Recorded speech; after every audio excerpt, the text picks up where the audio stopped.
আজকাল ভুয়া জ্যোতিষীর কারণে মানুষ তার আস্থা হারিয়ে ফেলছেন।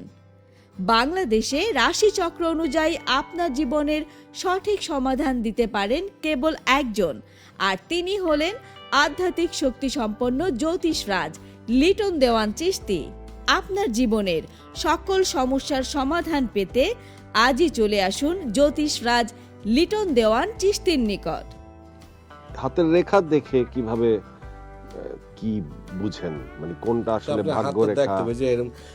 এই যে আমি হাত আপনাকে দেখালাম, আপনার life line, head line, short finger, ring finger, middle finger, একটা নাম। এখানে নাকি একটা সোলেমান রিং যদি থাকে, সেটা থাকলে নাকি আপনার হাতে যেরকম রেখা আছে না, আরো জনের হাতে রেখাই নাই, সেটার কি বলবেন আপনি? অনেকের তো হাতই নেই। না, হাতেই নেই। ভাগ্য রেখা আছে, সে ভিক্ষা করে। আয়ু রেখা আছে, তার পাও নাই। হৃদয় রেখা আছে, হৃদরোগে ভুগতেছে। তার মানে হাতের রেখা কিছু যায় আসে না। হাত রইলো, এটা আল্লাহ পাক সৃষ্টি করছে ভাত খাওয়ার জন্য, এখানে পশম নাই। এটাকে বলে বিজ্ঞানে সিটি ম্যাপ। এই সিটি ম্যাপটাকে ঠিক রাখার জন্য কর্ম ঠিক রাখতে হবে। আচ্ছা, একটা পাথর জীবিত না মৃত, সেটা আপনারা বুঝেন কিভাবে? এটা বিজ্ঞান, এটার মেশিন আবিষ্কার করছে, জেম টেস্টার, পাথর কোষ্ঠী পাথর দা বিভিন্নভাবে খনিজ টেস্ট করা যায়, কিন্তু পাথর তো হাইটা যায় না, পাথরের পাওয়ার আছে কিনা।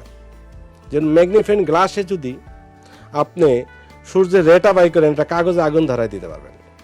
এই পাথর যখন মানুষ পরিধান করে, এটার মধ্যে একটা রে বের হয়, এই রেটা আপনার বডিতে ঢুকলে এটা আপনার অশুভ গ্রহটাকে আপনি ডিলেট করে দেয়, শুভ গ্রহের প্রভাবটা আপনার বডিতে পড়ে।